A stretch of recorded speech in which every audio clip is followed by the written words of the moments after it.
लिखते हैं 100 वर्ष जिए यदि मेंढा तो नहीं, उसे जान कोई पाता है, भाई शेर का जीवन एक दिन का बस उसे अमर कर जाता है।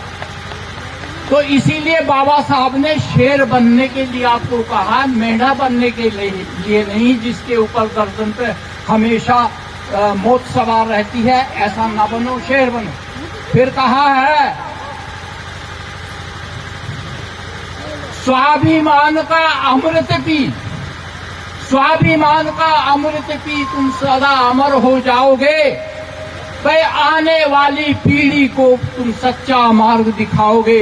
आप अगर ऐसा करेंगे तो आने वाली पीढ़ी आपका गुणगान करेगी। तो समय बहुत हो चुका है, सुनने वालों का अभाव है, बहुत कम है।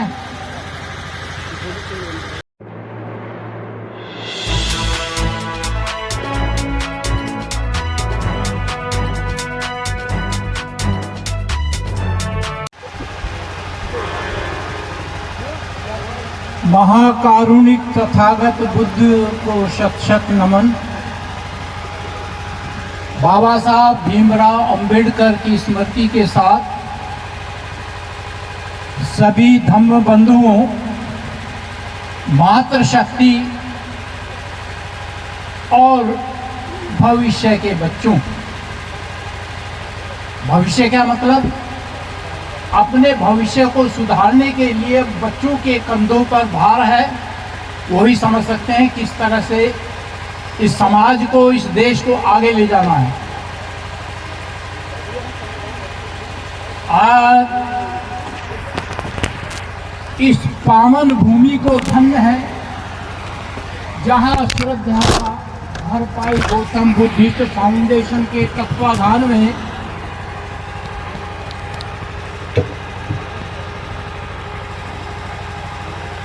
अपने गौतम साहब ने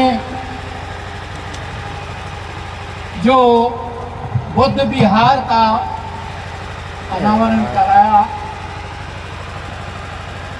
यहाँ का समाज, यहाँ की जनता इस तपोभूमि को बार बार धन्य है।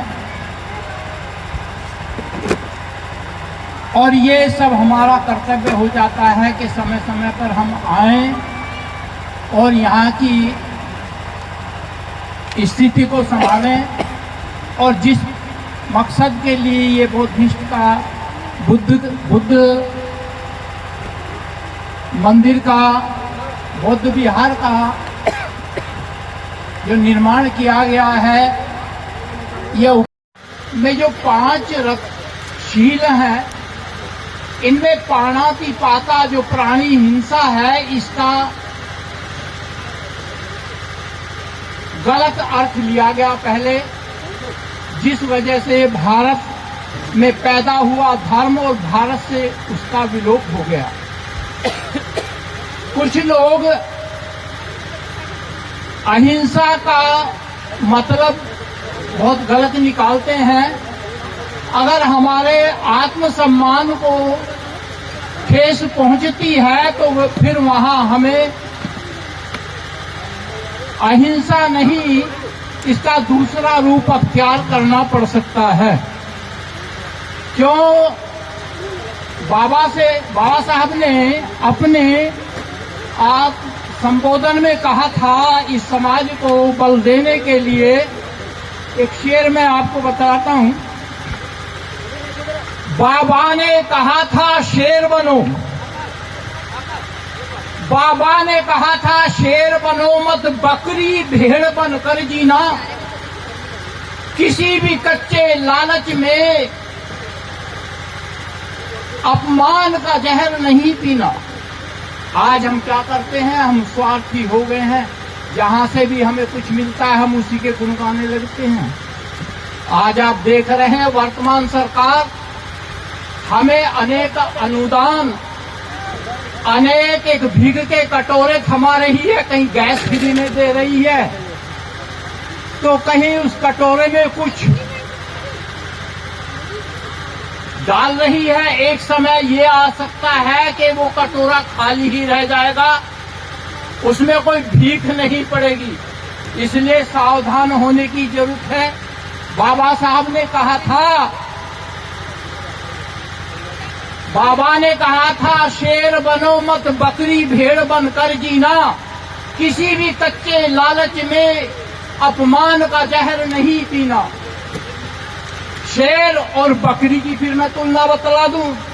100 वर्ष जिए यदि मेंढा तो, बकरी का बच्चा मेंढा बोलते हैं, 100 वर्ष जिए यदि मेंढा तो नहीं उसे जान कोई पाता है, भाई शेर का जीवन एक दिन का बस उसे अमर कर जाता है।